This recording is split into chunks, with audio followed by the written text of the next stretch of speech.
하나님의 말씀은 신약성경 요한계시록 9장 우리 1절에서 10절 말씀까지가 되겠는데요. 1절만 제가 1절만 공독을 하겠습니다. 계속 주의를 하기 때문에 성경을 다 읽기 때문에 1절만 제가 공독해 드리겠습니다. 이것은 하나님의 말씀입니다. 다섯째 천사가 나팔을 불매 내가 보니 하늘에서 땅에 떨어진 별 하나가 있는데 그가 무저갱의 열쇠를 받았더라. 아멘. 한 일회가 시작이 될 때 10가지의 사건이 동시다발적으로 일어난다고 하는 이 사실에 대해서 제가 8시간에 걸쳐서 이제 말씀을 제가 드렸습니다.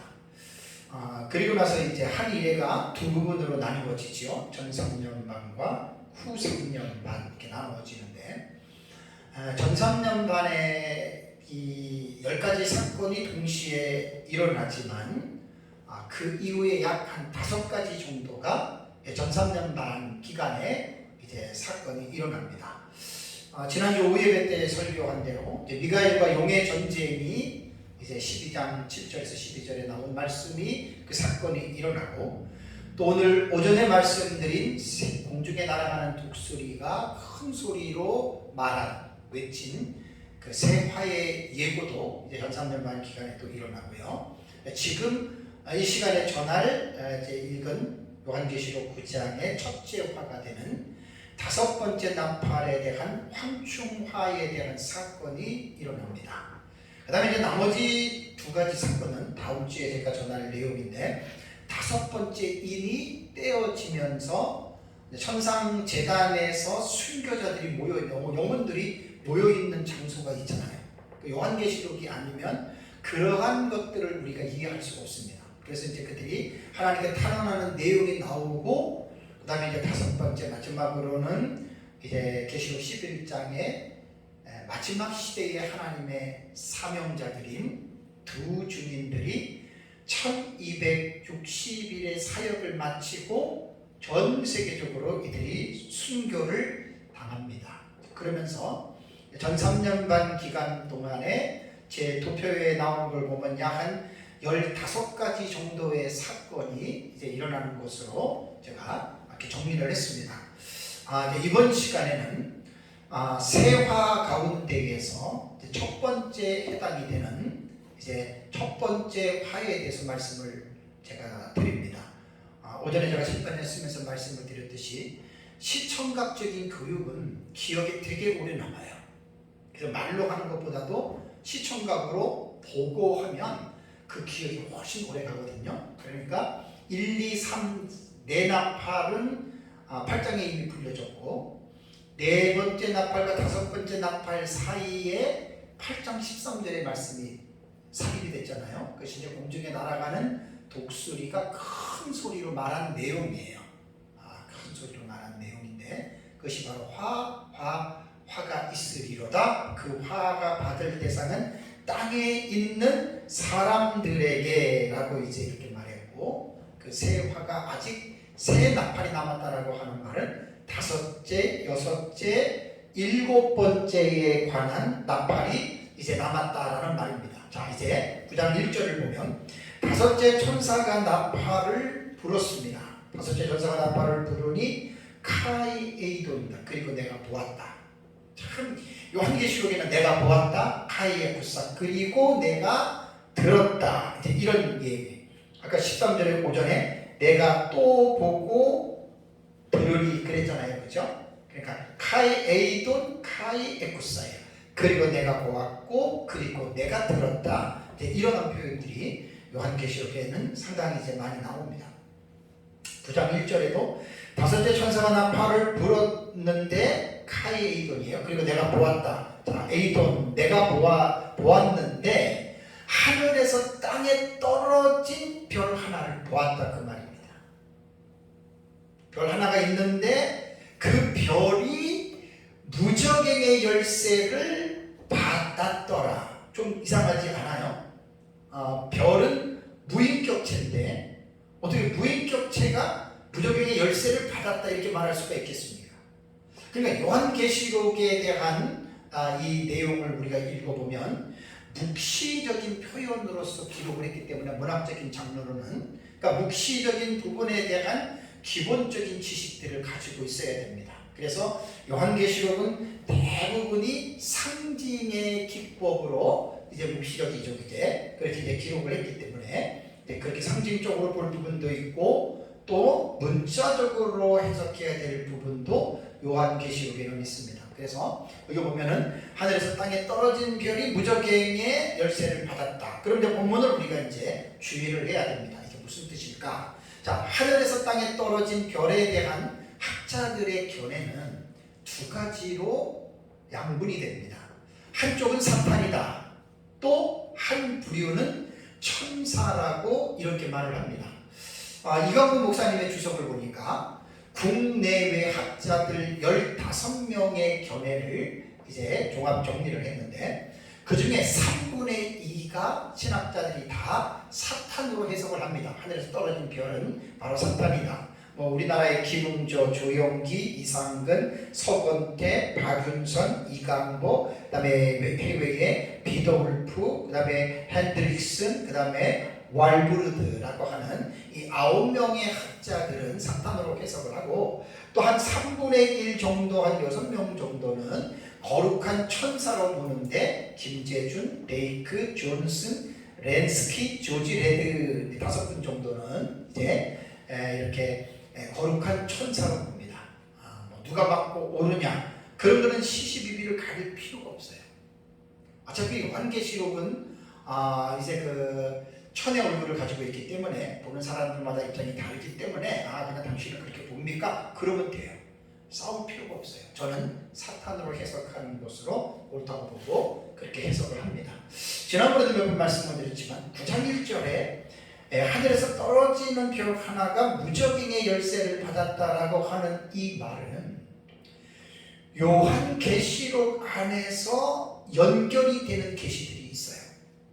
그러니까 성경을 우리가 연구를 하면서 비슷한 계시가 있고 연속적으로 연결이 되는 계시가 있고 또 같은 계시가 중복이 되는 것들이 있어요.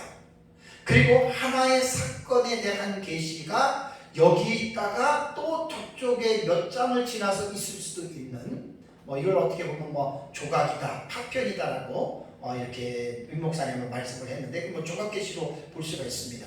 아까 제가 오전에 여러분들에게 말씀을 드릴 때 그 둘째화 경우가 그죠? 둘째화의 경우가 9장에 보면은 제가 유브라데 때 말씀을 드리겠지만 9장에서 그 끝나는 부분이 21절인데 9장으로 볼 때는 둘째화가 21절에서 끝난 것 같지만 여기서 엔딩이 된 게 아니에요. 11장으로 넘어가서 11장 13절과 14절을 가니까 이는 둘째화가 맞춰졌다라고 하는 말씀이 나오는 것으로 볼 때 이제 요한계시록에는 동일한 하나의 사건이 한 패러그래프 안에서 완결이 되는 대부분 완결이 되지만 그것이 장을 넘어서 절을 넘어서 뒤에나 혹은 앞에 이렇게 같은 동일한 계시가 이렇게 떨어져 있는 경우도 있다라고 제가 여러분들에게 말씀을 드렸습니다. 그렇다면 9장 1절에서 하늘에 떨어진 별이 무저갱의 열쇠를 받았다라고 하는 이 말은 계시록 12장 그 7절과 9절의 말씀을 지난주에 여러분들에게 말씀을 제가 설교할 때 드렸어요. 바로 그 내용입니다. 하늘에 전쟁이 있었는데 미가엘과 사자가 용과 그의 사자들을 싸워서 용을 내쫓았다 그랬잖아요. 그죠? 이게 바로 용이 사탄이거든요. 사탄이 그의 부하들인 귀신들을 데리고 땅으로 떨어지는 그 사건이 그러면 계시록 12장이 우선적인 표현 묘사가 되는 거죠. 전쟁이 일어나서 여기서 용이 사탄이 패해서 사자들을 데리고 땅으로 떨어졌다. 이것만 얘기를 했고 그 다음에 이제 이것이 9장의 첫째 화와 연결이 되는 거예요. 그래서 이 별이 뭘 갖고 떨어지냐면 여기서 보면 무저갱의 열쇠를 보니까 받았더라라고 하는 수동태잖아요. 그죠? 자, 그러면 무저갱이라고 하는 말은 프레아투스테스 아비스라고 제가 여러분께 말씀을 드렸습니다. 이 프레아르라고 하는 이 단어는 우리말로 보면은 이게 갱이라고 하는 말입니다. 이게 프레아르, 이게 프레아르예요. 이 프레아르라고 하는 이제 이 단어가 우리말로 말하면 갱이라고 하는 뜻이거든요. 그러니까 갱이라고 하는 말은 뭐냐면 우물 혹은 구덩이에요. 구덩이라고 하는 말과 그 다음에 아비소스라고 하는 단어가 있어요. 아비소스. 아비소스라고 하는 이 단어는 밑바닥이 없는 깊은이라고 하는 의미가 있어요. 깊은이라고 하는 말인데 밑이 없다라고 하는 말이에요. 그러니까 무저갱이라고 하는 헬라어 단어는 프레아토스 테스 아비소스, 여기 이제 테스가 붙어요. 관사, 중간사 테스가 붙는데 테스 아비수라고 하는 말은 뭐냐면 깊이를 잴 수가 없는, 끝이 없는, 아주 그 밑바닥이 없는 구덩이다. 이게 무저갱으로 우리말로는 번역이 됐는데 신약 성경에서 무저갱이라고 하는 이 용도는 뭘 말하냐면 영들을 악한 영들을 가두는 감옥이 바로 무저갱입니다. 그래서 우리말 사전을 여러분 살펴보면 악마가 벌을 받아 한 번 떨어지게 되면 영영이 나오지 못한다. 그러니까 빛 닿는 데가 없는 구렁텅이다라고 이렇게 말을 합니다. 그래서 이제 우리말의 무저라고 하는 말은 밑바닥이 없는 구덩이, 이렇게 이제 말을 이제 사용을 합니다. 그런데 여기서 보면 이 하늘에서 떨어지는 별, 기사탄인데 무저갱의 열쇠를 받았다라고 하는 단어가 있습니다. 기억나십니까? 에도세? 기억나시죠? 에도세라고 하는 말. 이거는 헬라어에서 되게 중요한 단어입니다. 되게 중요한 단어가 이게 에도세라고도 이제 이렇게 말하는데요. 이 에도세라고 하는 단어는 디돔이라고 하는 동사, 이 디돔이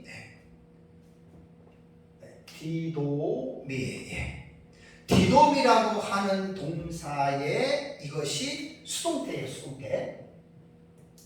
이것이 수동태란 말이에요. 왜 제가 이 단어를 여러분들에게 전에도 많이 말씀을 드렸냐면 헬라어 학자들이 말하는 것을 볼 때 동사 에도세라고 하는 저 동사가 말로 수동태거든요. 디돔이 수동태인데 대부분 3인칭 단수로 보통 나오는 단어입니다. 그래서 에도세가 많이 나오는데 이 단어의 의미가 상당히 중요한 의미가 있습니다. 왜냐하면 수동태라고 할 때에는 문장 안에서 주어를 봐야 돼요. 주어. 그럼 주어가 정확하게 명시된 부분에서는 그냥 그 주어에 의해서 저 에도세는 그냥 주어진 거예요. 그냥 주었다, 주다, 파산하다 그렇게 될 수가 있는데 헬라어 그 문장 안에서 주어가 불명확한 문장들이 좀 나와요. 그러니까 주어가 불명확한 문장이 안에서 저 에도세라고 하는 이 수동태 3인칭이 나오면 학자들은 이것을 볼 것도 없다. 하나님이 주어가 된다. 그래서 저 에도세가 나오면 저것을 신적 수동태라고 제가 부른다 그랬죠. 그죠? 이게 신적 수동태예요. 그래서 문장 안에서 주어가 불명확할 때, 그러니까 여러분 9장 1절 보세요. 1절에 다섯째 천사가 나팔을 불었어요. 에이돈, 내가 보았어요. 근데 하늘에서 떨어진 별이 하나가 있는데 별을 봤어요. 사탄이에요. 근데 그 무저갱이 열쇠를 받았어요. 주어가 나와야 안 나와요? 안 나오죠. 이럴 때 받았다라고 하는 단어가 에도세라고 하는 이 수동태 동사가 나오면 이건 신적 수동태다.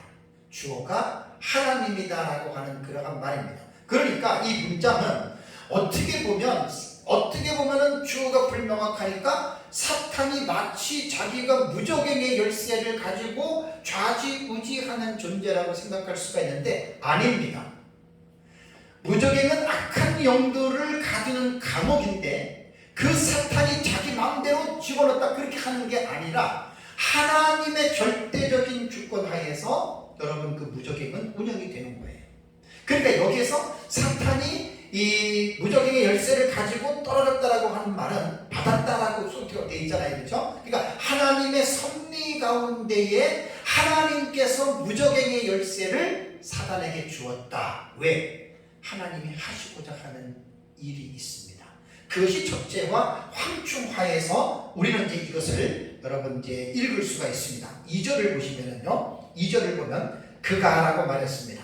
분명히 1절에서는 하늘에서 떨어진 별인데 이 무생명체이고 무인격체로 우리가 보는데 이 별을 2절을 보면은 3인칭 대명사로 쓰잖아요. 그가. 그 1절에 나오는 그 별이란 말이에요. 그러니까 이게 인칭 대명사로 그가라고 말을 하면서 그가 무적행을 열었다. 그러면 사탄이란 말이에요.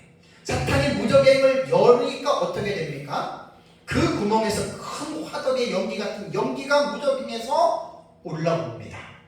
그 연기가 저기 올라오면서 하늘에서 비치는 해와 공기가 그 구멍의 연기로 말미암아 어떻게 된다고요? 어두워진다라고 하는 말입니다. 그러니까 하늘에서 땅으로 내어 쫓긴 사탄은 하나님의 섭리 가운데에 무적행의 열쇠를 가지고 떨어져서 하나님의 섭리 가운데에 그 무적행을 열었습니다. 근데 거기서 나오는 이제 이 연기는 우리가 뭐 결론적으로 말씀을 드리면 이런 귀신들입니다. 왜냐하면 악한 영을 가두는 옥이었기 때문에 거기에 갇혀 있는 이제 귀신들이 이제 그 무적행에서 올라왔습니다. 지난주에 기억나시죠? 계시록 12장 7절과 12절에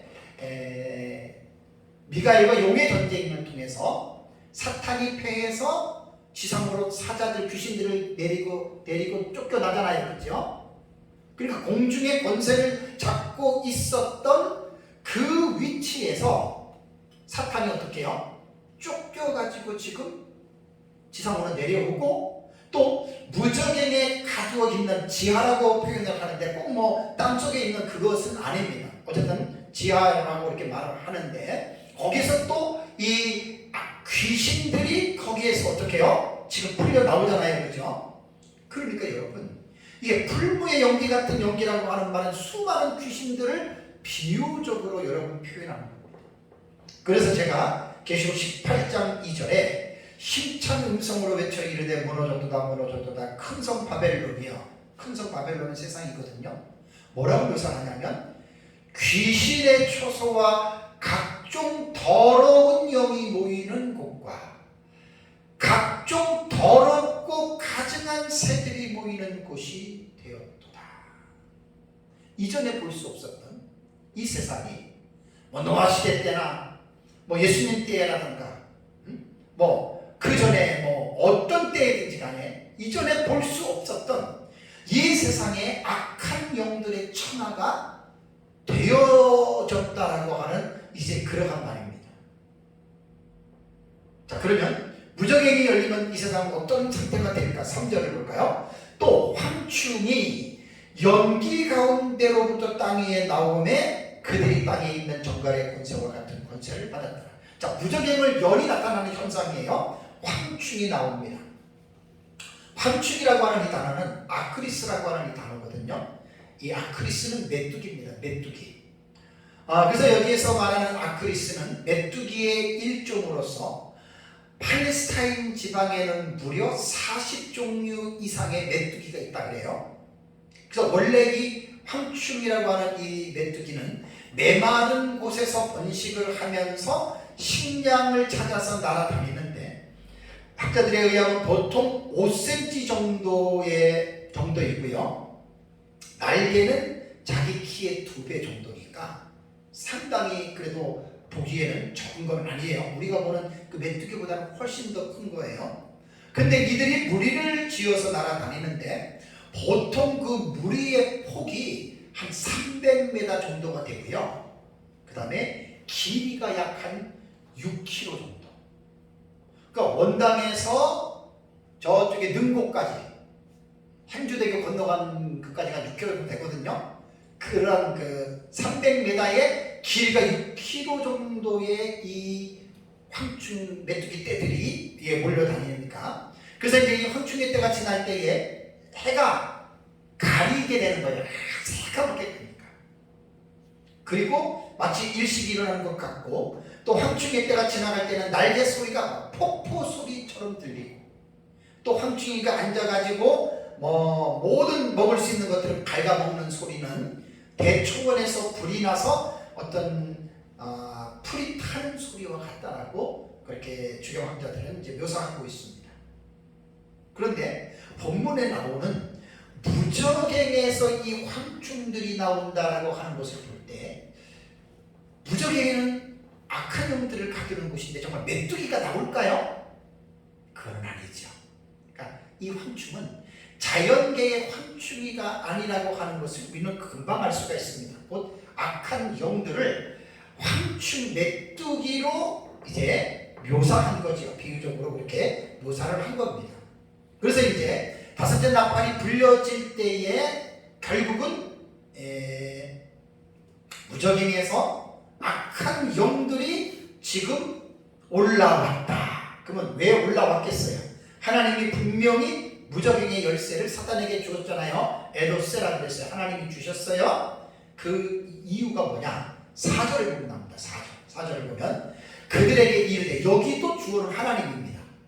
사탄이 말하는 게 아니라 하나님이 지금 악한 영들에게 지금 말하는 거예요. 뭐라고 하나님이 말씀하신다면, 땅의 풀이나 푸른 것이나 각종 수목은 어떻게 해요? 해하지 말고 오직 이마에 하나님의 인침을 받지 아니한 사람들만 해하라 하시더라. 우리가 여러분 이 세상에서 일어나는 일들 가운데에 사탄이 하는 일들 속에도 하나님의 절대적인 주권 하에서, 하나님의 허락 하에서 일어난다고 하는 건 여러분 꼭 기억하셔야 돼요. 욥기서를 보면 우리가 상상할 수 없는 일을 욥이 겪잖아요. 그죠? 사단이 몇 번이고 시험해요. 그것이 다 하나님의 허락하에 일어납니다. 그게 하나님의 섭리고, 그게 하나님의 절대적인 주권 하에서 그러한 일이 일어난다라고 하는 건 여러분 우리가 분명하게 인정을 해야 됩니다. 그래서 여기서 하나님이 이제 그 황충이 떼들에게 땅의 풀이나 푸른 것이나 각종 수목은 해하지 말라. 여러분, 메뚜기는 뭐예요? 메뚜기는 풀을 먹고 나무를 먹고 사는 곤충이잖아요. 그죠? 근데 그들에게 그런 것은 하지 말고 이마에 하나님의 인을 받지 아니한 사람들만 해야. 그러니까 이게 좀 더 상징적인 비유적인 문체로 썼기 때문에 우리는 이 본절에서 말하고 있는 이 의미가 무엇인가에 대한 이 문제를 우리는 본문을 통해서 여러분 우리는 해결을 해야 됩니다.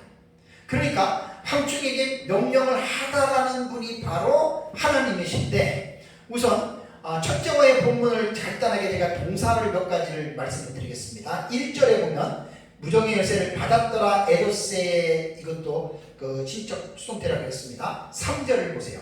3절에도 보면은 정갈의 권세와 같은 권세를 어떻게 해요? 받았더라 그랬죠. 이것도 똑같이 에도세입니다. 4절에게 보면은 그들에게 뭐라고요?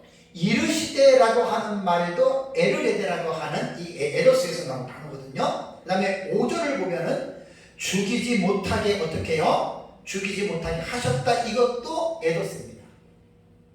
그러니까 이 위에 4절에서 사용된 동사는 모두가 다 직설법, 과거, 수동, 3인 단수인데, 이 동사가 가지는 특징이 아까 뭐라고요? 신적 수동태. 그러니까 1절에서 4절을 보면은 주어가 명확하게 보이질 않아요. 그래서 여기서 나오는 동사 에도세는 다 이것이 신적 수동태로서 하나님께서 이 일을 주관하시는 것이라고 하는 사실을 여러분 꼭 기억을 해야 되고요. 그러고 나서 이 악한 영들도 결국은 뭡니까? 하나님의 도구입니다. 사단이 제 아무리 강하고 제 아무리 능력이 있다 그러더라도 사탄도 하나님의 피조물이죠. 그러니까 하나님의 권능과 하나님의 권세 앞에서 사단은 꼼짝할 수가 여러분 없다는 것입니다. 그런데 오늘 여기에서 4절에서 말한 대로 여기서 두 가지를 우리가 그 대상을 우리가 구분을 해야 되거든요. 땅의 푸르나 푸른 것, 땅의 풀이나 푸른 것이나 각종 수목이 어떤 대상을 말하는 것이고, 다음에는 오직 이마에 하나님의 인침을 받지 않은 사람들과 이 두 부류의 종류를 분명하게 구분을 해야 되는데 전반부에 말한 땅의 풀이나 푸른 것이나 각종 수목은 해하지 말라라는 이것은 우리가 해석할 때는 이게 우선이 아니에요. 우선순위는 뭐냐면 후반부에 기록된 오직 이마에 하나님의 인침을 받지 아니한 사람들만 누구인가가 딱 규정이 되면은 전반부에 말한 땅의 풀이나 푸른 것 수목은 해답이 그냥 나오거든요. 그래서 이마에 하나님의 인침을 받지 않는 사람들이 과연 누구일까? 자, 요한계시록은요, 성경은 그래요. 그 절 안에서 해석을 할 수 있는 대로 해야 됩니다. 그리고 그 절 안에서 해석이 안 나오면 어떻게 하라 그랬어요? 전후 문맥을 보라 그랬어요. 그죠? 전후 문맥에서 또 해답이 안 나오면 어디를 보라 그랬어요? 전장과 후장을 보라 그랬어요. 전장과 후장에도 그 해답이 안 나오면 뭘 보라 그랬어요? 책 전체를 보면 됩니다. 책 전체에도 해답이 안 나왔으면 어떻게 해요? 신약이면 신약, 구약이면 구약 전체를 보면 성경은 다 연계되어져 있습니다. 연결되어져 있습니다. 그래서 요한계시록 안에서 이마에 입맞은 사람들이 있는가 없는가를 딱 보면은 계시록 7장에 나오죠. 그죠? 계시록 7장 1절과 8절에 이마에 인침을 받은 사람이 14만 4천 명입니다. 그럼 7장에서 제가 여러분들에게 설명을 했지만 이 14만 4천이 누구일까? 그러니까 항상 성경은요, 어떠한 단어라던가 어떤 문장 혹은 사건을 볼 때 사람들마다 다 똑같지 않아요. 그래서 제가 이마에 14만 4천의 인침을 받은 사람들, 보통 부천년에서는 구원받은 총수로 이야기를 하고, 세대주의 전천년에서는 유대인들의 구원받은 자들의 총수로 이야기를 하고, 또 역사적 전천년 안에서도 두 가지로 다 봐요. 구원받은 총수로도 보고 유대인들의 구원받은 자들로 보기도 하지만 우리는 어떻게 본다 그랬어요? 14만 4천은 두 증인으로 본다 그랬죠. 그렇죠?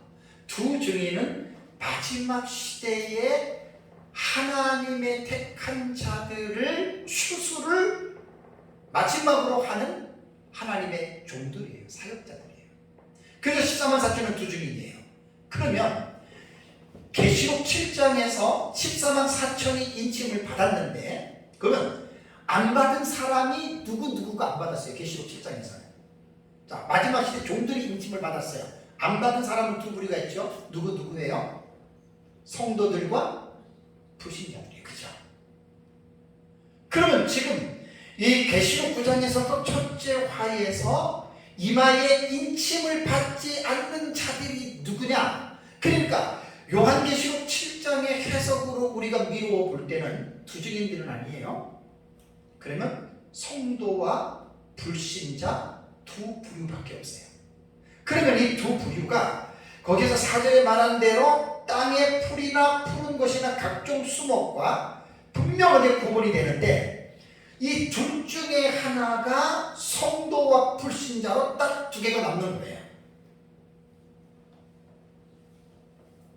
결론적으로 말씀을 드리면 많은 이 요한계시록 해석가들이 이게 뭐냐면, 가해자는 무적행에서 올라온 악한 영들이고, 이 악한 영들이 하나님이 그들에게 뭐라 그랬어요? 이마에 인침을 받지 않는 자들만 해하라 그랬잖아요. 그죠? 그러니까 이게 지금 가해자가 악한 영들이고 피해자가 누군지를 규명을 해야 되는데, 거의 많은 사람들이 불신자를 피해자로 봅니다.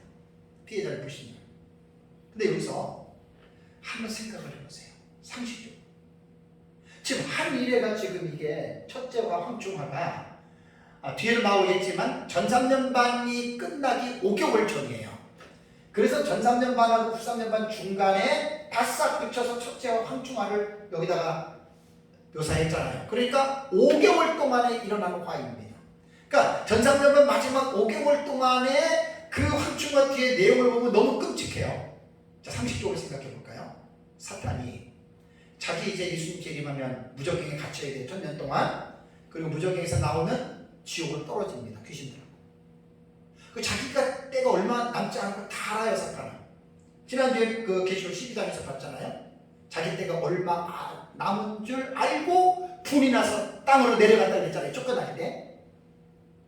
그러니까 이들이 땅으로 내려가서 이미 세상에는 뭐 어때요? 전부 다 생명책에 기록되지 않는 자들은 자기 부하란 말이에요. 자기 종이란 말이에요, 사탄이.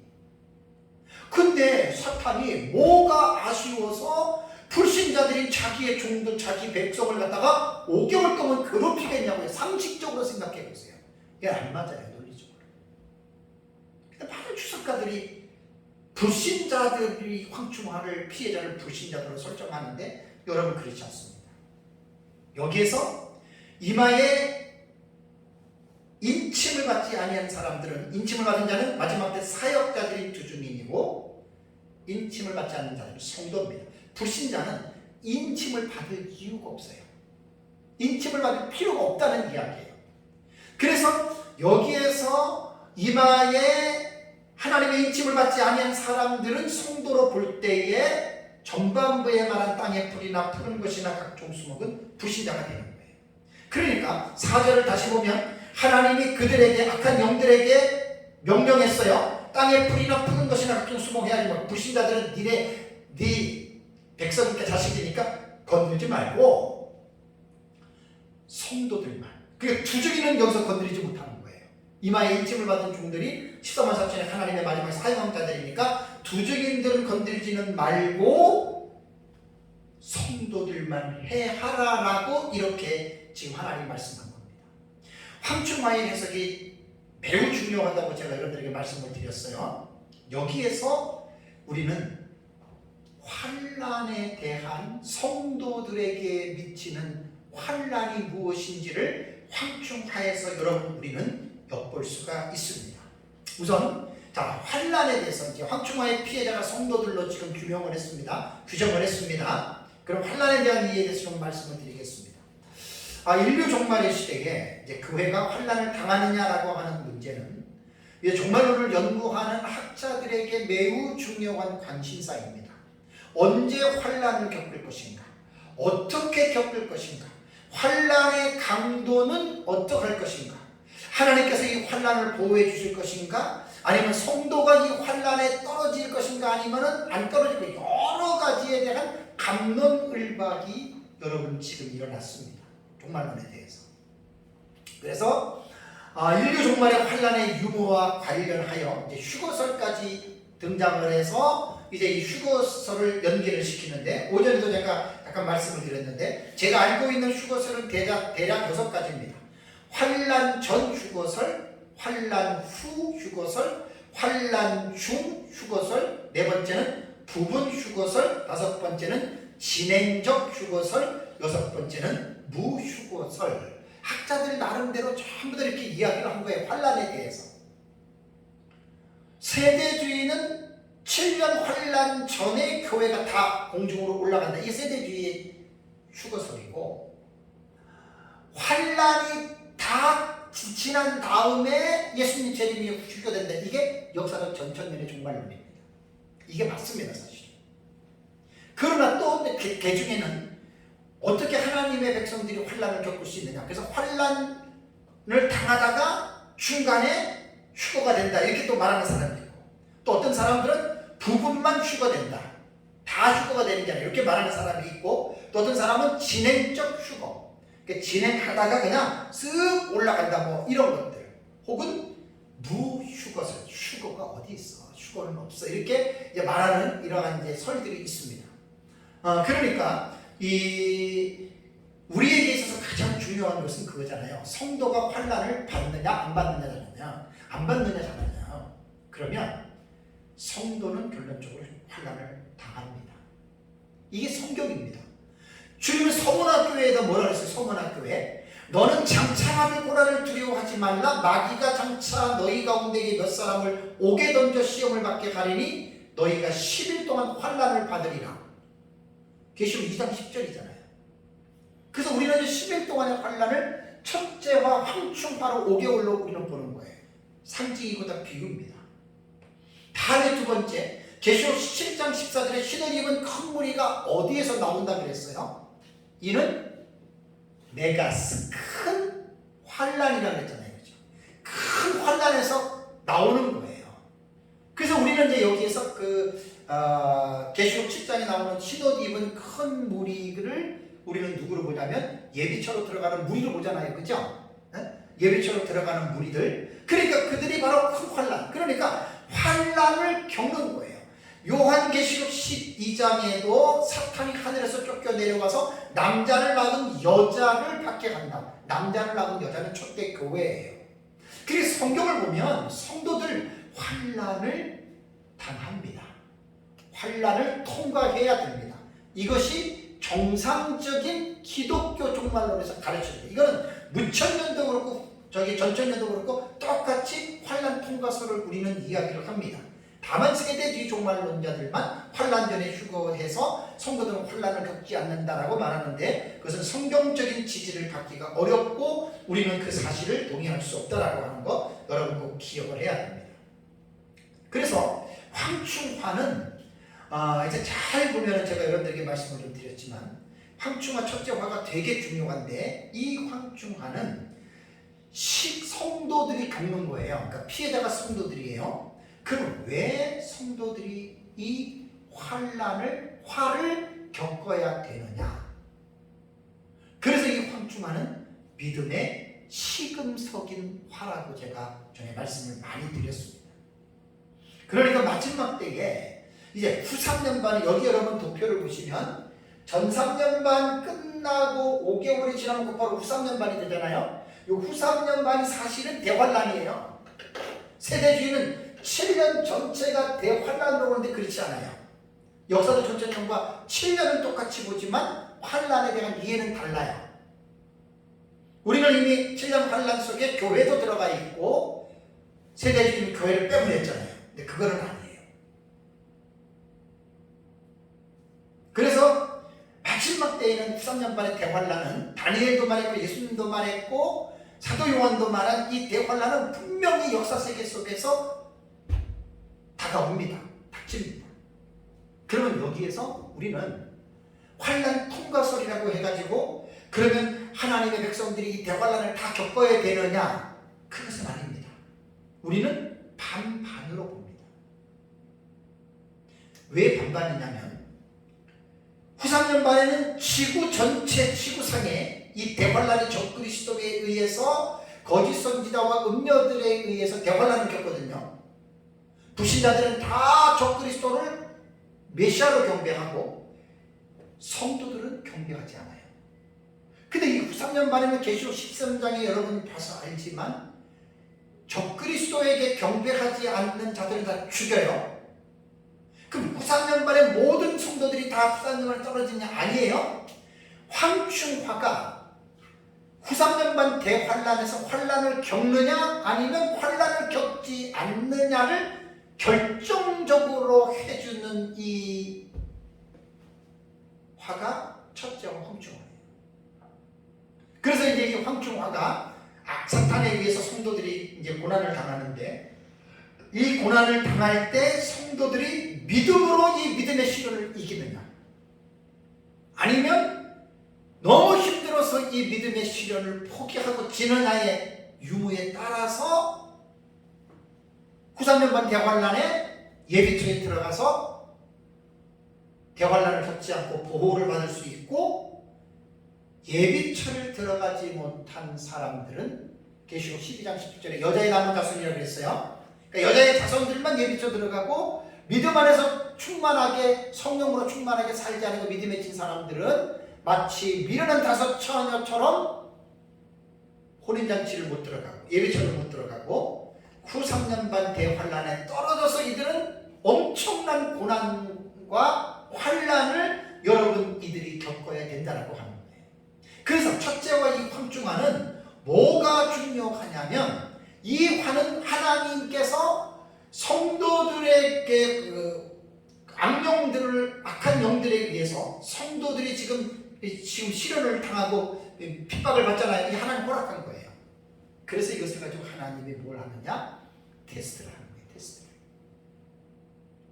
꼭 기억하세요. 우리가 예수님 재림할 때까지 산다면 이 황충화를 겪어야 돼요. 근데 우리가 그 전에 죽는다면 이런 건 우리는 보지는 못해요.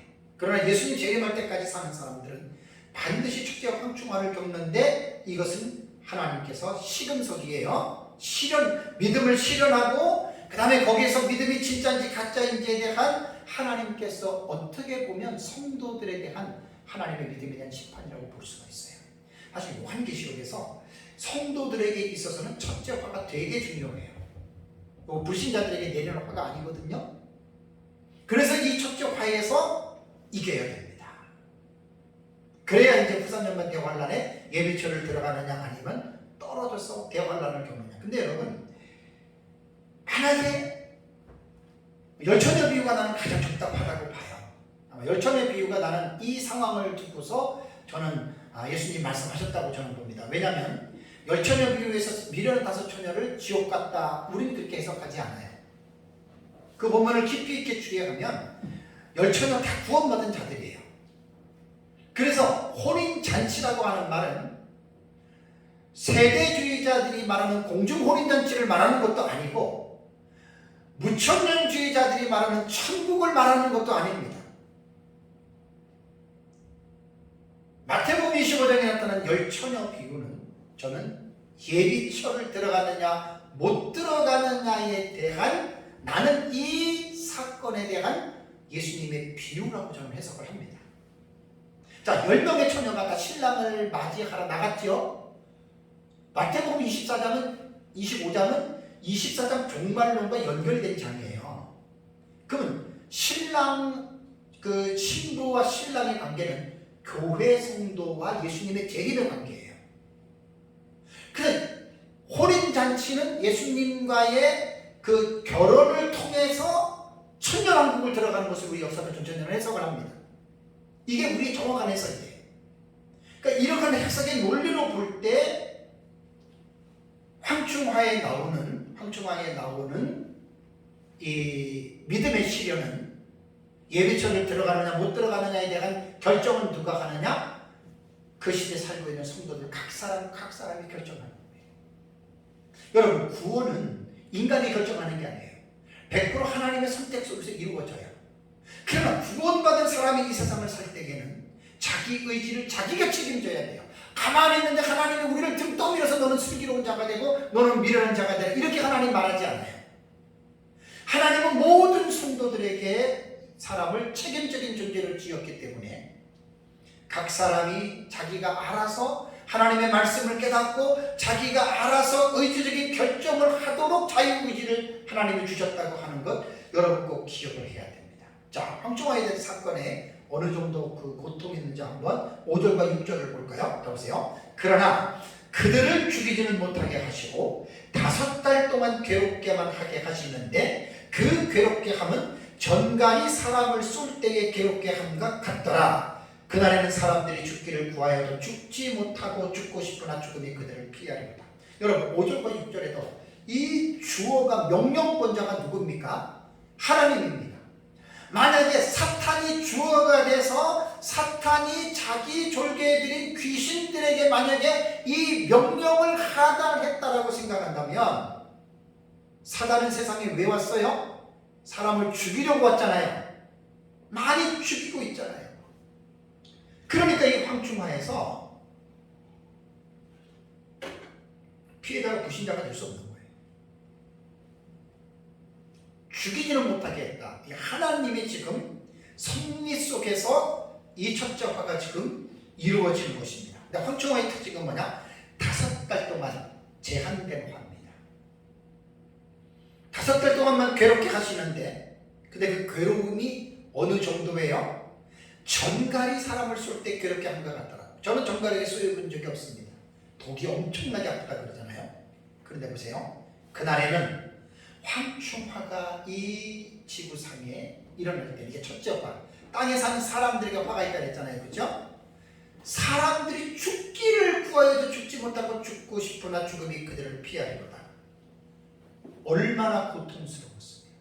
얼마나 힘들면 죽으려고 생각을 했겠어요. 근데 죽으려고 자살을 하려고 해도 어떻게 해요? 죽음이 그들을 피해요. 왜 그렇죠?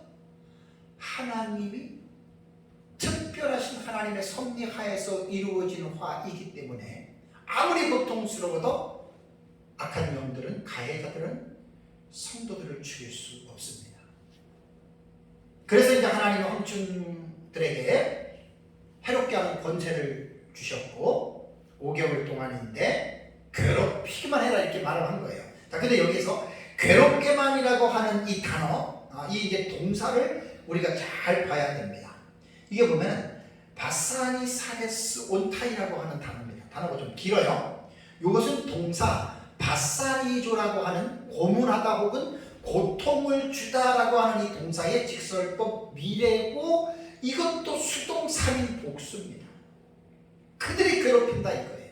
그러니까 성도들을 누가 괴롭히느냐? 악한 영들이 지금 괴롭힌다는 말이에요. 이 고전 헬라어에서 보면은 이 바사니조라고 하는 이 단어가 어떻게 유래가 되냐면, 이 단어는요 시금석으로 시험하는 때에 이 바사니조를 사용을 했어요.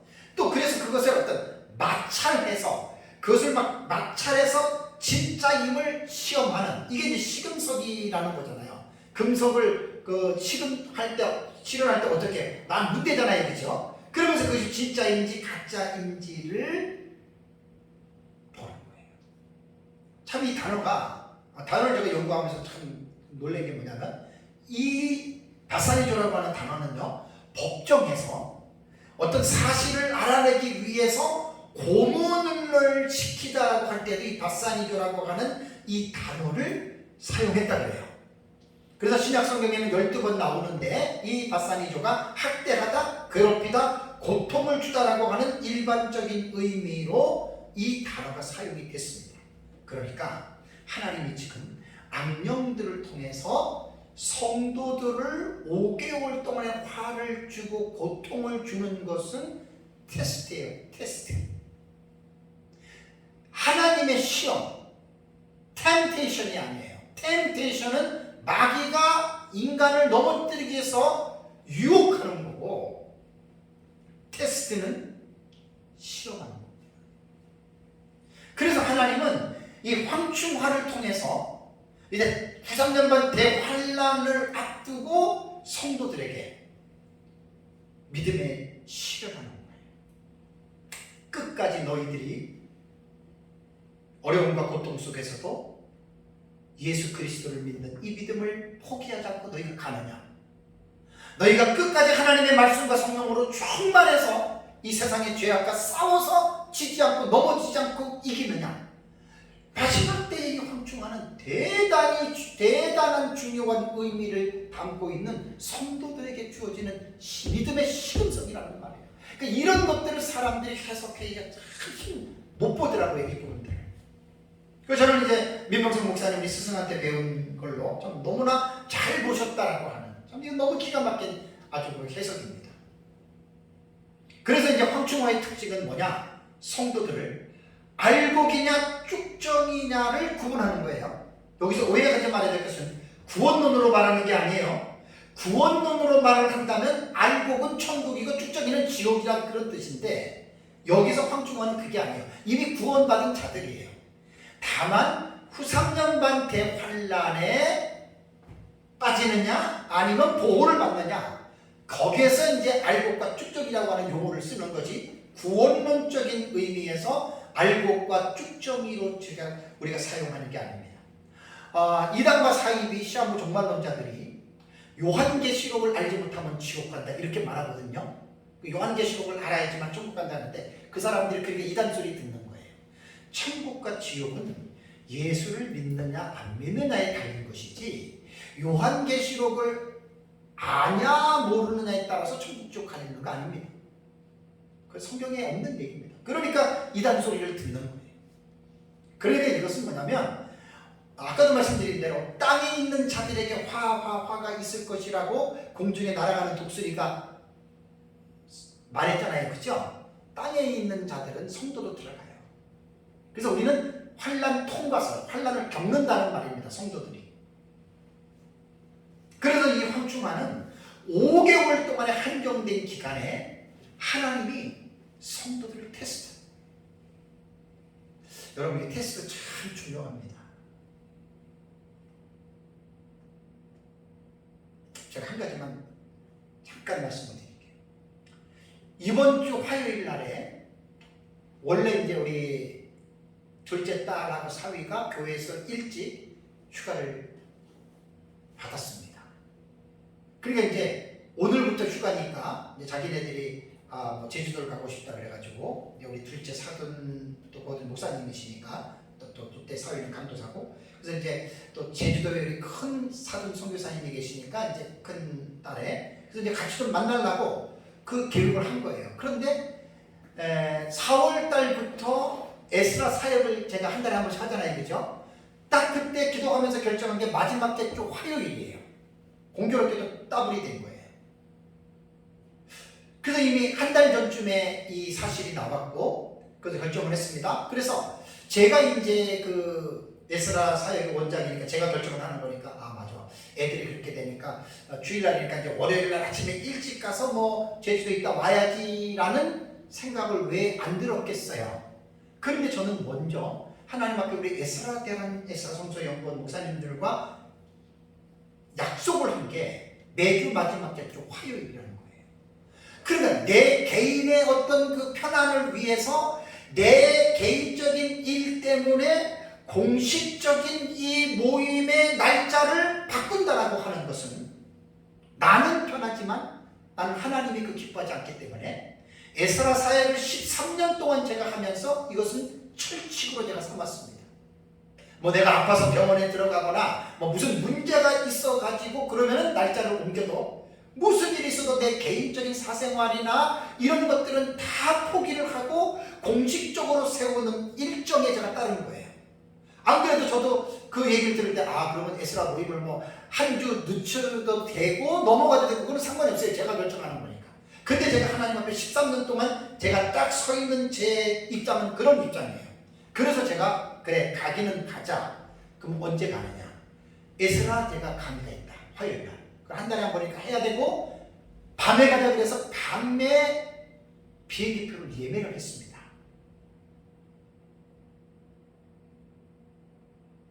그랬는데 지난주에 우리 둘째 사돈 목사님이 심근경색으로 쓰러지셔가지고 지난주 갑자기 취소가 된 거예요.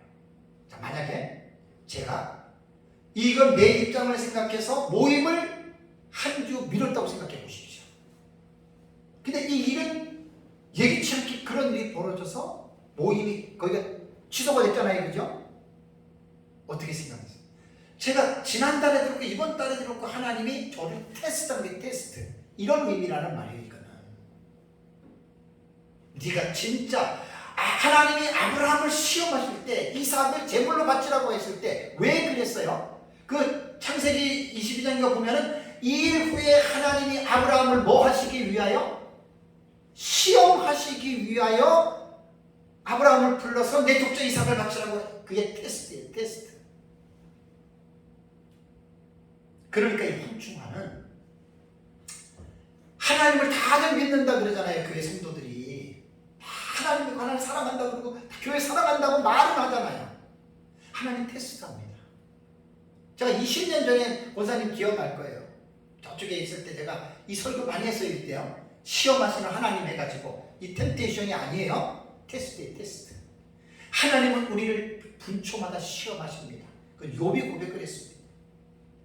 늘 하나님 앞에서 코람대오의 신앙을 가지고 정말 두려워하는 마음을 가지고 우리는 항상 하나님의 테스트를 통과할 수 있어야 돼요. 얼마나 시험이 많은지 모릅니다. 테스트가. 합격들 하시기 바랍니다. 그래서 이번에도 내가 딱 그 취소되는 거 보고 그래 내가 화요일날 모이는 이제 이번 주 화요일날 서울에서 강의하잖아요. 그 하나님이 저를 시험 테스트한 거예요. 테스트. 네가 목회자들 가르치는 사역을 하면서 네가 우선으로 사명으로 이야기를 하는데 네 가족 교회 가는데 그걸 우선권으로 두고 그걸 갖다가 헌신자처럼 버리고 날짜를 바꿨다면 또 한 번 내가 딱 뭔가 인사이트를 내가 얻는 거예요. 하나님은 우리를 늘 시험하십니다, 여러분. 그 시험에 합격했어요. 그러니까 황충화가 바로 그런 거예요. 알곡이냐 쭉정이냐. 그래서 이제 일곱 교회에 보면은 공통적으로 권면한 두 가지의 분모 말씀이 있죠. 이기는 자는 토니콘티, 이기라는 거예요. 그건 자기가 결정하는 거예요. 구원은 하나님의 전적인 은혜로 이루어지지만 구원받은 자들의 삶은 우리 각자가 알아서 하나님의 성령을 의지해서 하나님의 성령의 능력으로 이기는 것은 자기가 결정하는 거지. 가만히 누워있는데 하나님이 우리에게 막 힘을 주고 가만히 누워있는데 하나님이 우리를 떠밀어가지고 그렇게 하시는 분 아니에요. 하나님은 심지 않은 데서 해주고 해치지 않은 데서 모으는 그런 분이 아니에요. 인간에게 책임적인 존재를 지으시고 인간에게 자유의지를 주셨기 때문에 모든 일들은 여러분들이 알아서 결정하고 여러분들에게 책임을 하나님이 묻는다라고 하는 사실을 여러분 꼭 기억해야 됩니다. 황충화가 너무나 고통이 심하기 때문에 도대체 이것은 어떠한 고통일까? 천간에 사람을 쏠 때 괴롭게 한 같다라고 했는데 이게 이제 마지막 때 어떤 시점에 가서 이러한 일들이 이제 일어난다는 거예요. 그래서 저는 지난번에도 말씀드렸지만 누가복음 21장 16절과 18절에 예수님이 하신 말씀입니다. 심지어 부모와 형제와 친척과 벗이 너희를 넘겨주어 너희 중에 며칠 죽이게 하겠고 또 너희가 내 이름으로 말미암아 모든 사람에게 미움을 받을 것이나 너희 머리털 하나도 상하지 아니하리라. 이런 말씀들은 황충화와 연결시켜서 해석할 수 있어요. 머리털까지 상하지 않는다고 하는 말은 어려운 가운데서도 여기에 후삼년반에 하나님의 예비처에 들어간 사람으로 볼 수가 있습니다. 그러니까 이 상황은 그렇게 간단하고 단순한 게 아니에요. 엄청난 혼란입니다. 그러니까 죽고 싶지요. 우리가 매를 맞고 어떤 형벌을 통해서 아픈 것도 아픈 거지만 이거는 마음이 아픈 거잖아요. 자식이, 부모가, 형제가 예수 믿는 문제 때문에 마가복음 13장 12절 13절도 형제가 형제를 아버지가 자식을 죽는 데에 내주며 자식들이 부모를 대적하여 죽게 하리라. 이건 못 참잖아요. 차라리 내가 막 다쳐서 죽으면 돼. 근데 자식이 나를 적그리스도에게 고발한다. 예수 믿는다. 그래서 잡혀가지고 죽는 경우 그런 뜻이에요. 부모가 자식을, 형제가 형제를. 우리 6.25 전쟁이 일어났을 때 북한의 공산주의 사상에 빠진 사람들이 사상 문제 때문에 자본주의 사상을 가진 민주주의 사상을 가진 부모, 형제 죽게 만들었잖아요. 그런 시기란 말이에요. 이게 마지막 때는 전 세계적으로 그러면서 예수님이 또 너희가 내 이름으로 말미암아 모든 사람에게 미움을 받을 것이나 끝까지 견디는 자는 구원을 받으리라 이렇게 말씀을 했습니다. 그래서 이 황충화는 엄청난 어떤 이러한 고통이 있는 화다. 그렇다면 왜 하나님께서 이 황충화를 지금 지휘하시는 분이 하나님이시잖아요. 왜 악한 영들에게 죽이지는 말라고 한 줄 아세요? 사실 천년왕국은 그동안의 역사적 전천년주의자들이 천년왕국을 가르칠 때 천년왕국은 죽은 성도들이 부활해서 죽은 성도들도 다 들어간다고 가르쳤는데 성경적인 지지를 받기 어렵습니다. 성경을 잘 연구하면 전천년 입장에서 천년왕국은 부활체가 들어가는 장소가 아닙니다. 부활체가 들어가는 장소는 새하늘과 새 예루살렘 성 천국입니다. 뭐하러 부활체가 천년왕국을 왜 들어가요? 천년왕국은 천국이 아니에요. 그냥 말 그대로 천년 동안 유한한 이 지상의 천국의 모형으로 에덴 동산, 범죄 이전의 에덴 동산을 회복시킨 것밖에 안 돼요. 부활체가 왜 거길 들어가요? 왜 부활체가 왜 이 천년왕국도 이 세상인데 왜 이 세상에 들어가야 돼요? 그러니까 그동안 역사적 전천년주의자들의 상당수가 천년왕국에 대한 백성에 대한 이해를 성경을 잘못 읽었다는 거예요. 천년왕국은 예수님 재림 직전에 살아있는 생존 성도들이 살아있는 육체를 가지고 들어가서 이 땅에서 천년 동안 사는 거예요. 단 조건은 첫째 부활자들, 두 부류의 순교자들은 부활체로 들어갑니다. 근데 계시록 20장 4절을 보면 그들은 왕권자로서의 다스리는 복을 받게 되고 나머지 성도들은 육체를 가지고 여러분 천년왕국에 들어가는 거예요. 그래서 하나님께서 이 황충화를 할 때 악한 영들이 막 괴롭히면서 죽일 수도 있으니까 죽이지 마, 이렇게 하나님께서 황충 군대들에게 하나님께서 이렇게 명령하셨다라고 하는 것 여러분 꼭 기억을 해야 됩니다. 그 다음에 황충에 대한 묘사는 7절에서 이제 11절까지가 나와요. 황충의 모양은 뭐 같고 쭉 나오는데 이것은 시간상 생략을 하겠습니다. 황충화의 중요한 것들은 제가 말씀을 드렸습니다. 요거는 제가 머리털, 얼굴, 이빨, 철호신경, 날개들의 소리, 꼬리, 황충들의 왕, 이런 것들은 다 생략을 하고 이제 12절을 볼까요? 9장 12절 보겠습니다. 첫째 화는 어떻게 해요? 지나갔으니 그랬죠, 그죠? 황충화예요. 5개월 동안만 있는 거예요. 지나갔으니 그 다음에 뭐라고요? 보라, 아직도 이후에 어떻게 해요? 화 둘이 이르리로다 라고 이렇게 말을 했습니다. 그래서 이후에 남은 화가 6번째 나팔과 7번째 나팔, 그것이 둘째와 셋째 화가 이제 된다라고 하는 말입니다. 사랑하는 성도 여러분, 이 첫째 화에 대한 이해는 정말 매우 중요합니다. 그래서 첫째 화의 해석 가운데 가장 난해한 부분이 사실은 피해자 설정이에요. 가해자는 다 100% 악한 영들로 보는데 피해자를 성도냐 불신자로 볼 때 많은 사람들이 불신자로 보지만 저는 그건 납득할 수 없어요.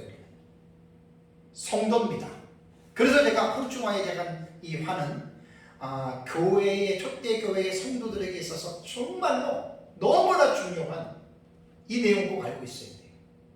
대환란과 연결이 되고 또 성도들이 겪는 이것은 하나님에 의해서 공식적으로 주어진 공식적인 믿음의 실현이고 화입니다. 그래서 우아이라고 하는 말은 꼭 화라기보다도 어떤 실현, 어떤 그러한 의미의 감탄사로서도 우아이를 우리가 그 단어를 해석을 할 수가 있습니다. 그래서 피해자의 설정에 의해서 저는 이 부분은 반드시 성도고, 성도로 하나님께서 실현하시는 목적이 바로 후삼년간 대환란의 예비처를 들어가느냐 아니면 못 들어가고 대환란에 빠지느냐, 이것은 성도들 각자 개개인이 결정해야 됩니다.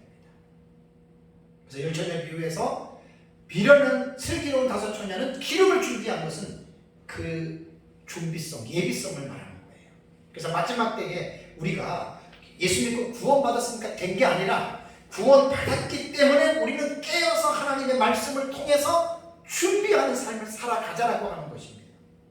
이것이 요한계시록에서 우리가 읽을 수 있는 성도들에게 주어진 귀한 교훈이기 때문에 저도 그렇고 여러분도 그렇고 살아있는 동안에 예수님의 재림을 앞두고 우리가 이 슬기로운 다섯 처녀처럼 또 앞으로 우리에게 닥칠 이러한 믿음의 시금석적인 실현의 첫째 화가 분명히 성도들에게 있습니다. 이때 믿음으로 깨어서 말씀으로 성령으로 충만해서 이 믿음들을 이겨내서 또 대환란에서 우리가 하나님의 예비 주셔서 보호받는 이러한 복된 삶을 살아가시기를 주님의 이름으로